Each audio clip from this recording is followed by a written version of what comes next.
Hey, welcome back to another episode of the Weekend Review with Realtor Rob. So it's funny because today is the first day of spring, but ironically, it is the end of spring break for the ISD that I'm a part of. So the end of spring break for all the kids in the neighborhood, but the first day officially of spring, March 20th. So I'm just gonna hop right into this. So we're gonna start with Monday. So I have a quote, Monday morning motivator, and it says, "Be so happy that when others look at you, they become happy too." So that's some powerful stuff. So I wanted to start off with that. So also I have the snapshot from Stuart Title, and it goes over the market for Colin, Dallas, Denton, Ellis, Grayson, Hood, Hunt, Johnson, Kaufman, Somerville, Tarrant, Parker, Rockwell, and Wise County. So if you have one that's not listed that I didn't mention, just give me a phone call and I will get it to you. I can get all those counties for you. How to make a winning offer on a home. So let's see, I think I brought this one up because I just want to give you a little more detail on what this article is about so you'll know what you're looking to get into. So number one, listen to your real estate advisor. That would be moi. You know, this is what we do day in, day out. This is what we do for a living. And we love what we do. We love the people that we're able to help. So listen to us. You know, we're on the same team. Number two, understanding your finances. Be prepared to move quickly. If you are in the market for a house, if you're selling a house, you know exactly what that means. It is not sticking around for long. And you're getting multiple offers. I'm sure that's like a broken record. Next, number four, make a fair offer. So you probably want to start at what they're asking. You don't want to start with the low ball because you may not get a second chance. So you probably want to start what they're asking and go up from there. And remember, if you really want it, your offer needs to reflect that because you might only get one chance at it. Number five, and the final one, stay flexible in your negotiations. So there are a couple things that a seller can do when you make an offer. They can accept the offer, reject the offer, or they can counter offer. So just keep that in mind.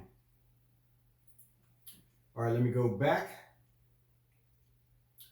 5 questions your realtor probably can't answer when you're buying a home.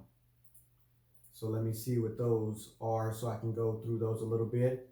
Number one, realtors cannot tell you what the best school zones are. You have to figure that out for yourself. Everybody is individual, you know, in what they're looking for, what they consider, I got this in my hand, what they consider a safe neighborhood, a safe environment. So what we can do, what I will do, is give you the sites and information to get those answers for yourself. Number two, realtors cannot tell you what the crime rate is in the neighborhood for the same reason, you know, but again, I can give you links, websites, information for you to look that up on your own. Number three, realtors don't know the condition of the home foundation. And that's why we have inspections. You know, that's their lane. So I try to stay in my lane. Those are the experts, you know, that do that type of thing. So I let them do that. But we're not fortune tellers, we're not mind readers or anything like that. We've never lived in a home, so we don't know the condition of the home. Realtors legally cannot disclose the demographics of a neighborhood. So again, we can't, you know, tell you what this nationality neighborhood is, what this religious neighborhood is, or whatever, what this necessarily crime rate is for this neighborhood, but we can be a source of information. Realtors cannot reveal confidential information about the other party, whether buyer or seller. So this brings me to a good point.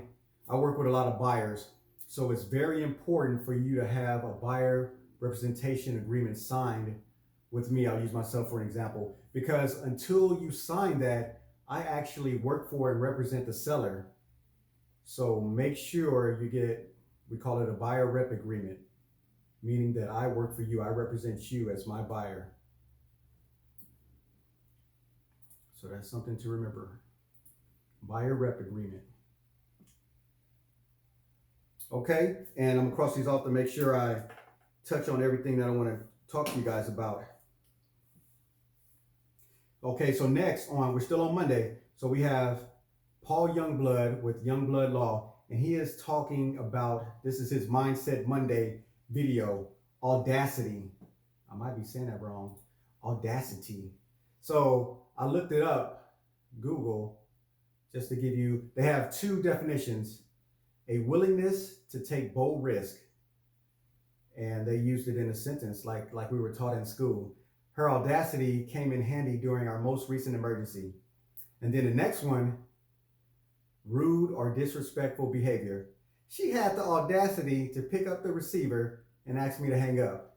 So there are two different ways that they used it according to Google. So watch that video and see how Paul from Paul Youngblood Law used it this week for his Mindset Monday video. This week we had our VREP, DFW chapter general membership meeting, and it was also a lunch and learn. And the topic for that was getting a VA offer accepted when there are multiple offers. So it was some great information, very helpful, especially to all you veterans. Know what it's going to take to set your offer apart from all the rest. All these multiple offers, 10, 20, 30 offers. What's going to set you apart? Things that you can do, things that your lender can do. So very informational. So look out for the next one. Next, we had the Method Monday, Just Positive Passages. So that is another motivational podcast. Check that out. So now we're moving into Tuesday. And there was a video by Bob Mortgage, and it was going over minimum credit scores and how many credit bureaus there are and which credit score they actually use. So it's a couple minute video. It doesn't take too much time. It's well worth the watch, and it has some valuable information. You know, how many credit bureaus are there? What's the minimum credit score that they look for? And how do they choose which one they're going to go with? All in that one video. And I have a double shot of mortgage lenders, because next I have the mortgage nerd, and she is talking about letters. Do not enter the market without a lender letter. And I've touched on this a couple weeks. Excuse me. I need to start having some water here. I've talked on this previous weeks, but she has it broken down into 3 categories. So a pre-qualification letter, she gave it a thumbs down. In this market, a pre-qualification, I don't want to say it's not worth the paper it's printed on, but it's, you know, it's that. Pre-approval, she said it's okay, it's, you know, but the best is an underwriting approval letter. She says that's the best that you can get, so watch that video and see why. So now we're into Wednesday. I have the housing market reports for Fort Worth, Tarrant County, Parker County, Johnson County, and any other county that you may want. Those are the ones that I most frequently work in, so those are the ones that I posted, but I can get whichever one you need.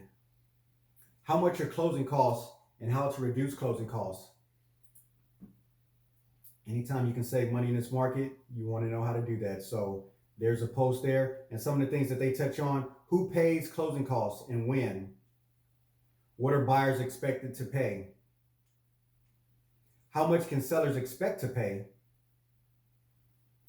Why there's no such thing as a typical closing cost, Every deal, every transaction is different and unique. How to estimate closing costs and how to reduce closing costs.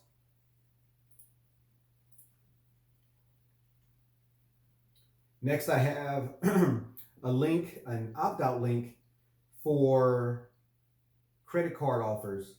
So check that out. That is on Thursday, the 17th.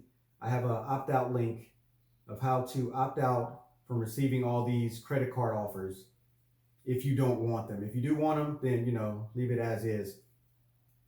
And so, like I said, we're on Wednesday. So my typical Wednesday, I have virtual hump day home tours for rental properties.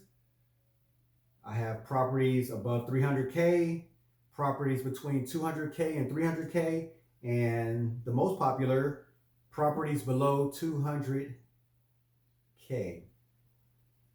Next, we're on Thursday now. 5 tips for troops and vets buying their first home. So let's see what we got here for these 5 so you can read more about it. Take advantage of the VA loans. That's a no-brainer. You've worked for it, you've earned it. That's our way of saying thanks to you. So make sure you use that. Know the VA loan process. I speak to a lot of veterans that don't even know, how to start. They don't know about their COE, their certificate of eligibility. They don't know how to get it, who can get it for them. That goes back to that e-benefits a couple weeks ago as well. Make sure you have access to e-benefits and do your homework. Shop around. You shop around for everything else, cars, houses are the same thing. And finally, believe in yourself.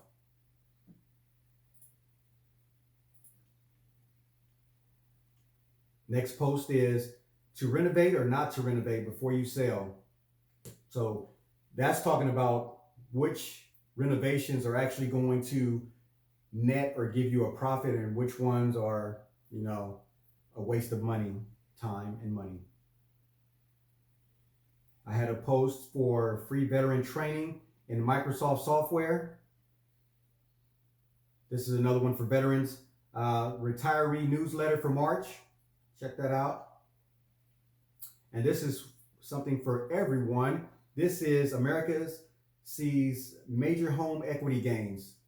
And I'm just going to click on that real quick just to give you an example. So the average increase in home equity across the nation is $26,300. And here for Texas, at the time of this at least, was $12,000 average home equity. So, time to sell. Now this one, I'm very proud of this one. Very proud to be a part of Century 21 Judge Fight. We were named #1 closed units and volume in Texas. So, check that out, read about that. And finally, we're going to end it off with how much is an acre of land? Just some gee whiz stuff.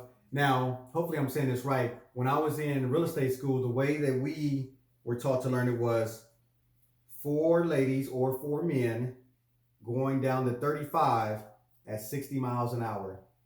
So an acre is 43,560 square feet. So you got your 4, you got 35, and you got 60. So 4 ladies or 4 men going down to 35, 60 miles an hour. That might not be too safe, with the speed demons out there, but that's how you can remember it. And there's a post about that. So once again, that's it. I went a little bit longer this time, but hopefully it's some great nuggets in there that you guys are interested in, and hopefully you can learn some things, because that's what I'm here. I want you guys to know what I know. So thank you for tuning in for another episode of Realtor Rob Week in Review. And until next time, take care of yourself and those around you.